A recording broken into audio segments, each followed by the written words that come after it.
Welcome to the New Thinking for a New World podcast, where we explore the most pressing issues that are challenging and changing our societies. We are looking for new thinking and new solutions wherever we can find them. Listen as host Alan Stoga, the Tällberg Foundation's chairman, challenges his guests for analysis, ideas and actions. Together, we can help make our world at least a bit better. We live in a world where the conflict between autocracy and democracy seems to be intensifying. Speaking truth to power has never been more important or perhaps more dangerous. I am Alan Stoga, chairman of the Tällberg Foundation, and I recently had the opportunity to host a conversation among three people who know those dangers. Sitawa Namwalie, Kenyan poet and performer; Shahidul Alam, Bangladeshi photographer and political activist; Jared Genser, American human rights lawyer. Listen as they discuss the challenges and dangers of democracy under pressure. We're going to start with a poem. So this particular poem actually comes out of the post-election violence in Kenya in 2007-2008. And it is called Names of the Dead. And I'm going to begin by calling some of the names, some of the dead, because they are part of the poem. James Odhiambo, 24 years, petrol attendant, Kakamega. Lucas Sang, adult, athlete, runner, Rift Valley. Cheriot Koskei, adult, Rift Valley. George Kibogo, adult, Kiambaa, Eldoret. Simon Gadhimba, adult, Kiambaa, Eldoret. Margaret Wanjiru, adult, Kiambaa, Eldoret. Anne Wanjiru, 10 years, Kiambaa, Eldoret. Joyce, 1 year, Kiambaa, Eldoret. Names of the dead. I collect names of the dead, names of the 1,300 dead. Let other people amass land, cars, shoes. Let them boast about those things. It is me who will save the names of the dead, the names of the lives we destroyed. In the aftermath of primitive pride, toxic adults reverted to childish games. Blatant, discolored with rage, they refused to follow rules, stole the people's election, and then stood firm, blameless, clean. When the buildings stopped burning, when machetes were blunted, when packs of hunting gangs dispersed, when fear receded, when tempers abated, and the smoke finally drifted away, 1,300 lay dead. And we looked on the work of our hands, unrepentant. Not an ounce of regret furrowed our brow. Instead, we shouted, "Forget, forget, forget. Their names we must forget." I collect the names of the dead, the names of the 1,300 dead. Let other people amass cars, land, shoes. Let them preen about those things. It is me who will save the names of the dead, the names of the lives we destroyed. Names come to me from unexpected places. Slowly, slowly, one by one, they slip past offended silence, glide knife-like through indifferent kindness. Soundless, they must avoid detection. Shh. Some others arrive banging, loudly wailing, insistent, inconvenient. They won't be silenced. No matter how they appear, I place them in jars with infant tenderness, line them along shelves, lids shut tight. They cannot escape. Or worse, get stolen by those who hide the names of the dead, by those who vanish names like trails of smoke. No names, no sin. No sin, no crime. Say it with me. No names, no sin, no crime. No names, no sin, no crime. Thank you.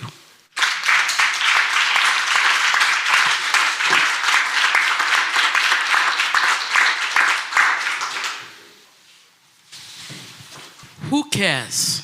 We have such a distinguished panel here, two people on two different sides of the who cares spectrum. Yeah? And one of the interesting things for me is watching the changes in speaking truth to power. In the 1980s and 1990s, when we had what I consider real dictators, it was incredibly dangerous and incredibly effective when you spoke up. It has changed so that very often you're speaking and they let you speak, and it doesn't matter that much, but then sometimes it matters. And then there's another change that I've noticed in that the public are also not as receptive sometimes to the efforts that you're making as somebody who speaks truth to power. So we're going to begin with you. Tough one after that to take it on. But I would like to step back a little bit in the sense that if it is a situation where you're trying to bring about a change and there is a power and entity on the other side, you need to take stock. You need to, beyond the emotions, beyond the passion, you need to take a cool, calculated look at what resources you have, how you fight. If you're to fight, you fight to win. And I'm not a great believer in fighting for the sake of fighting. I think you tend to go for a result. And we look to see what they have. And in all our situations, pretty much, they have money, they have muscle. There's something else which we don't always take into account. They have a huge asset, shamelessness. It is a very powerful asset because not having it limits us in many ways. There are things you simply cannot do because it's shameful. You wouldn't do it. But if you're shameless, suddenly you're liberated. You have an ability that others do not have. And one has to need to be able to deal with that as well. In countering it, I think one of the things we've thought about is we often take on the same tools. You know, they have money and they have muscle, and we try and counter them with not necessarily money, but using the same terrain. And I think that's foolish in the sense that, you know, you're walking into their home territory. I think I would rather drag them to the mud where I am, where it's tougher to go through, where it's much more difficult. Guerrilla warfare, if you like. But we forget tools that we have, strengths that we have. One is integrity. And I think that brings along with it certain things which are very worthwhile. You have trust. There are a large number of people who believe in you. And there is that word that was used many, many times before, empathy. And those are also powerful tools because they can mobilize things. And, you know, we tend to look at a particular regime or a situation. We think the answer is to change regime. I actually think that's a pretty silly argument because, you know, obviously you need to look to see what the alternatives are. And in a situation like mine, I think if the setup is such where there is total impunity, where you can do whatever you do and get away with it, I think Gabriel sitting in that seat would probably do similar things. Because there is nothing stopping you from doing it. There is the benefit, direct benefit of what you can get. And, we were talking about this earlier in terms of, I asked him, what threats do you face? And he says, I've had a loaded gun pointed at me.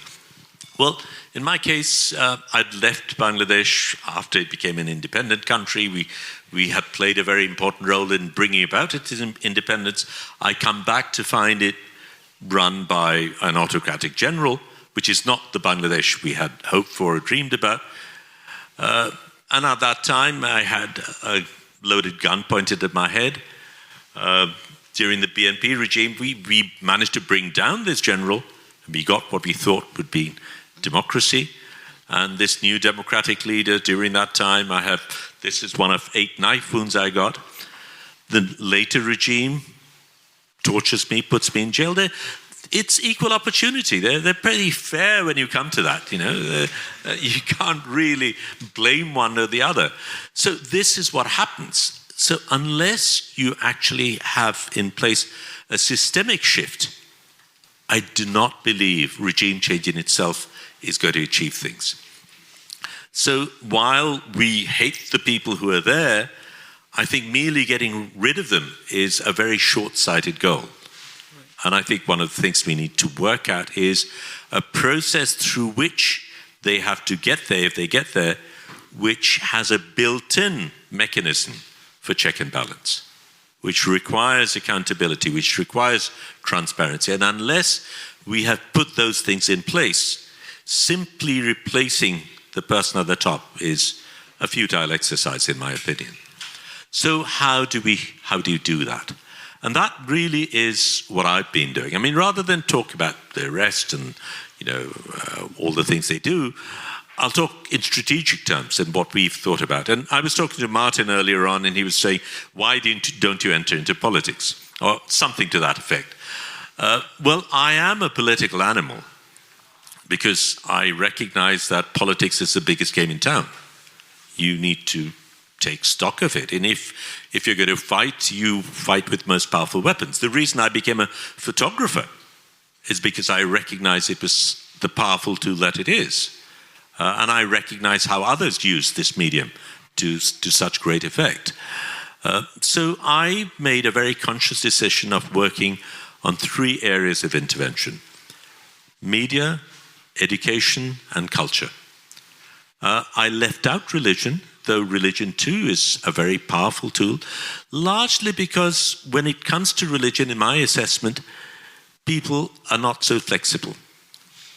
I am a Muslim by all definitions because I'm born in a Muslim family, brought up in a Muslim culture. I never chose to be a Muslim.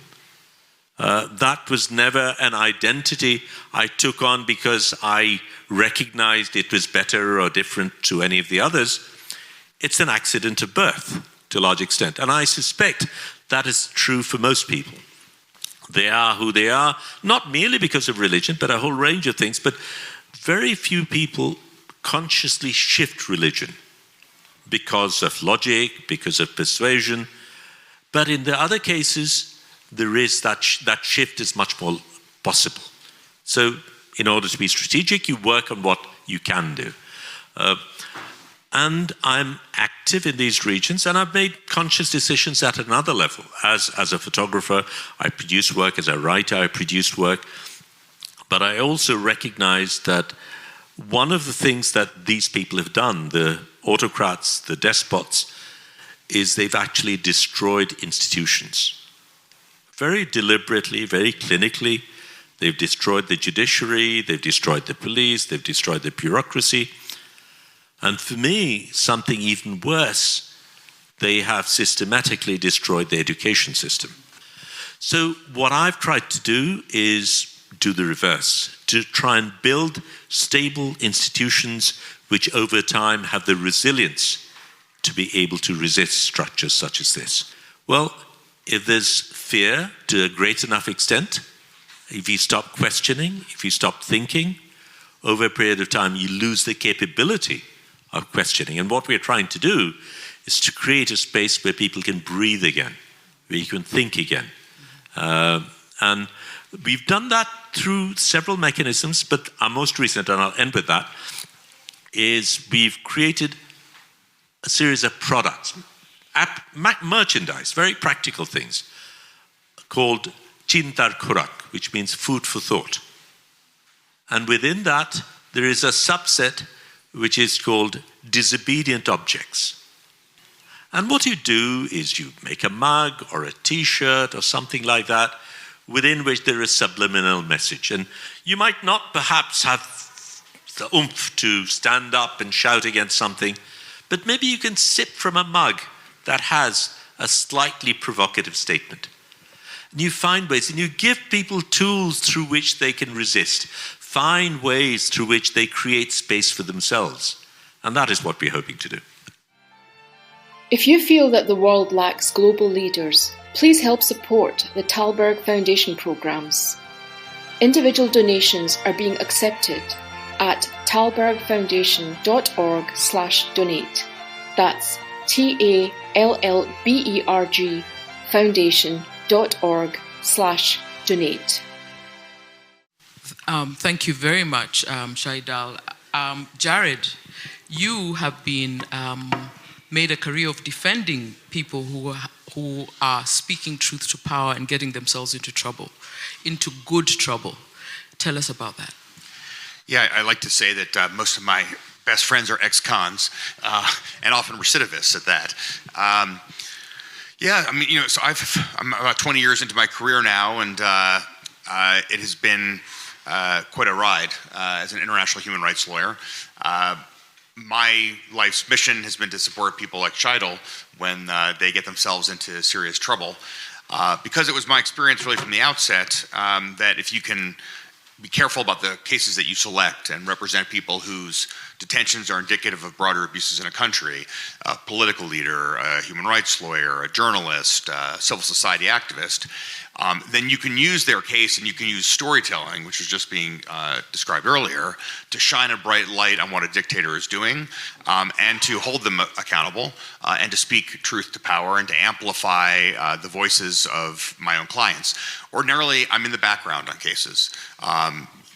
When I'm lucky, I have a spouse of a political prisoner who can learn how to be an effective advocate for their loved one, and then I can provide the support to help them figure out what's the right set of legal, political, and public relations actions that you can take over time to dramatically increase the pressure on a government.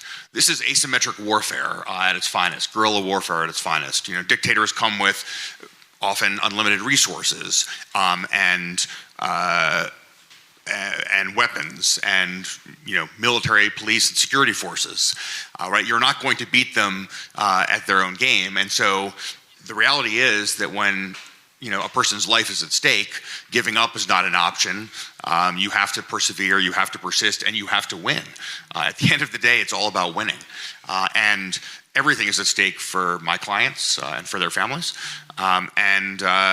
Because this is the thing that we are focused on solely and exclusively, and dictators have lots of concerns, it's really about elevating the costs dramatically above the benefits to the dictator to force them to capitulate. And to be very, very clear, I mean, I've gone up against 20, 25 dictatorships over my career, and despite culture and religion and geography, they all act actually in very similar ways, because we're all human beings at our core and our most based instinct. And by that, what I would say is the common and the most common emotion that dictators feel and impose on others is fear, right? They rule their population by fear, imposing fear of murder, of imprisonment, of torture, in order to maintain their iron grip on power. And this is what they inspire in others, so that people are afraid and are not willing to take risks or chances. And in order to defeat a dictator, you have to inspire fear in them, right? And what are dictators afraid of? Dictators are afraid of hard power. They're not afraid of condemnations or,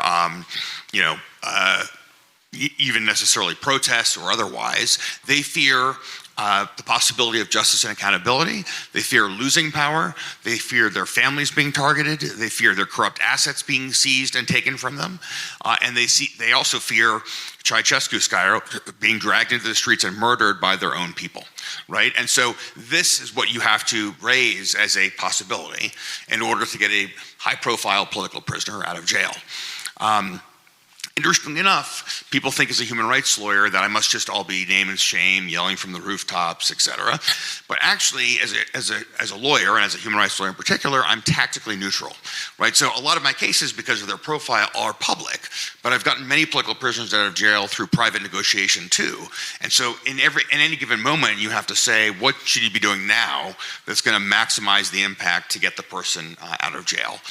And what I've learned over the course of my career is that, if you take 100 things you could do to help a political prisoner, and if you sequence them in one way, it will be meaningless, and in another way, it will have a big impact. So take 3 things you do on a case. Take a case to the UN to get the United Nations Working Group on Arbitrary Detention to say the person is illegally detained. And placing an op-ed in a newspaper, and doing a press conference with, let's say, because I'm an American, in the United States with a bunch of members of Congress. If you do those 3 things separated out by a few months at a time, the dictatorship will see it, but it will be, a little blip on their radar, right? But if you time it to happen at the same time, you win the case at the UN, you announce it in a Washington Post op-ed, the same day you do a press conference on Capitol Hill, then all of a sudden the dictatorship notices this, and this is becoming a problem. And it turns out that lots of ongoing low-level protests are, has no impact on a dictator because they become immune to even worrying about it. So what you need is a spike of attention and then a lull, and then a bigger spike and then a lull, and building to a crescendo. And that is the art of this. How do we confront the global rise of authoritarianism, and how do we look at the fact that all these dictators are working together, that they're learning from each other, that they're financing each other, and everything else? And we need that kind of effort to be undertaken by the international community and those who are on the democratic side of the spectrum. And so this, to us, is kind of one of the biggest challenges going forward in the 21st century, which is, how do we get people to come together and to recognize that we are fighting common foes, and how do we elevate and focus attention on supporting those small d Democrats, again, not imposing democracy on anybody, but supporting small d Democrats in countries to help them build movements that can defeat dictators through democratic means. So let me leave it there. One of the things I wanted to know, Jared, is what dangers do you face, or have you faced with your work, and where have those dangers come from? Thankfully, compared to Shahidul, the dangers have been very mild. So I've been deported from a number of different countries. That's always a pleasure. From Burma, from the Maldives. I was in Cambodia in December with one of my clients who's facing life in prison on treason charges, and we did a press conference after the trial outside of the courthouse, and later that day, the police publicly accused me of illegally trying to coerce the judiciary through my public comments. Luckily, they didn't detain me. I only go to a place if I'm pretty sure they're not going to detain me. Hun Sen has been in power for many years in Cambodia. He doesn't arrest white foreigners, thank God. But when I got back to the United States, I was then barred forever. Literally, the word was forever from returning to Cambodia. Again, I try to only take calculated risks when I do these kinds of things. Thank you very much. Okay, Shahidul, you mentioned, you talked about regime change not being the answer. And I actually agree with you. When we finally got rid of our dictator in Kenya, the people who came into power were the people who had fought in the trenches for this beautiful new, democratic rainbow that they were supposed to usher in. And we knew each one of them, and we trusted them, we'd worked with them for many years. And they came in, and literally the next day, they were doing exactly the same thing. They reneged on the vision, and it was about self-interest and how many Mercedeses they could each get, and et cetera, et cetera. And then you also talked about basically integrity measures that to help in terms of selecting the leaders. I'm quite despondent. Can you talk a little bit more about that and give me some hope? Yeah, I think one needs to recognize the process through which these things happen. Revolutionaries are led by people who lead revolutions. It's not the same skill set to lead a revolution and to manage a country. And people need to recognize that. Sadly, it is the revolutionaries who end up being put in a situation to run a state. And they do not have sufficient insight or knowledge or humility to recognize that they might well not be the right people. And there often are good people around them who could do that. But of course, they will not move away to allow that to happen. But for me, there is hope in a very different space. While all this was going on, while I've, to a very large extent, given up pretty much on the political parties, I've not given up on the students. I've not given up on the youth at large. And the real heroes of my country are not the prominent people, but our migrant laborers, our garment workers, our farmers in the field, not only in terms of what they believe in, but they are actually the people who generate the wealth of my nation. People like me who are privileged because of what they have done. You know, I've studied overseas, but I have a family photograph with lots of cousins. I noticed at one point I was the only one in the country. Everyone else had the benefit of pre-government education and all the perks which had been given to them by those very people who were treated the worst by my nation. And I think those are the people we still can rely upon because they've not given up. And I'll give you a very easy, well, for me, a very poignant example. After I got picked up and tortured and eventually released on the 6th bail attempt, I was still very much the pariah, and no one would come near us. You know, we lost all our clients. Obviously, I was, very toxic. No one would talk to me. A CEO rang me on a landline to say, "Sorry, Shahidul, nothing personal, but it's too dangerous for me to answer your phone call." Yeah? So that's how it was. We had to move from the office where we were, which was my parental home, to go to another place because that place was no longer safe enough for us. But in this new place, I'm walking out of the office, and there's a young woman, subaltern, with a baby, newborn baby, who comes up to me and says, "I want you to bless my child. I want him to grow up to be as brave as you." And that was so powerful, yeah? I was just going to add to that very briefly because everything, of course, Shahidul is saying resonates with me. But what's interesting to me is how, look, there are a range of dictators from the totalitarian to the semi-authoritarian, and so they have different red lines about how far they're going to go. Will they kill? Do they do extrajudicial killings or not? How far will they torture?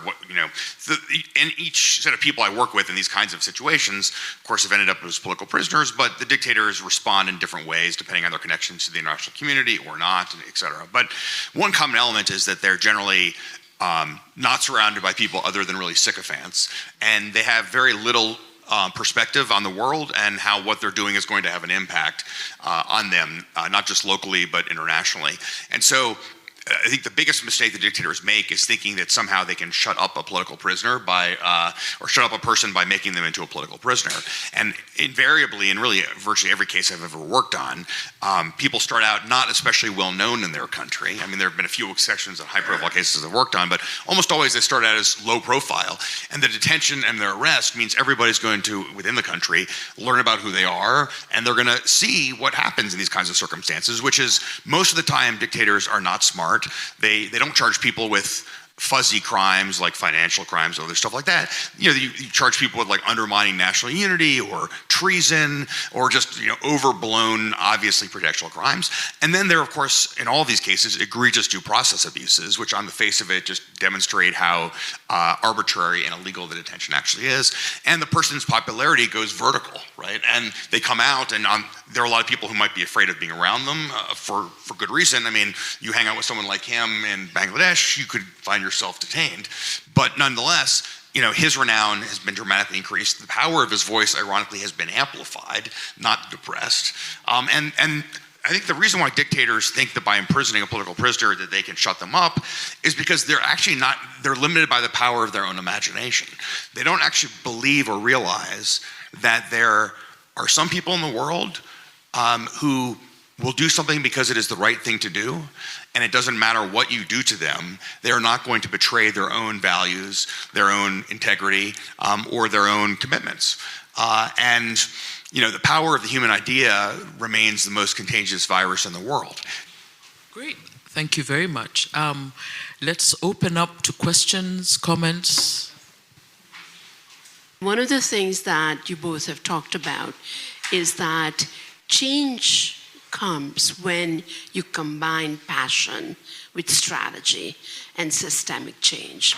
And it seems to me that there are some cases when those two have come together. They don't always seem to last. So I think about Allende in Chile.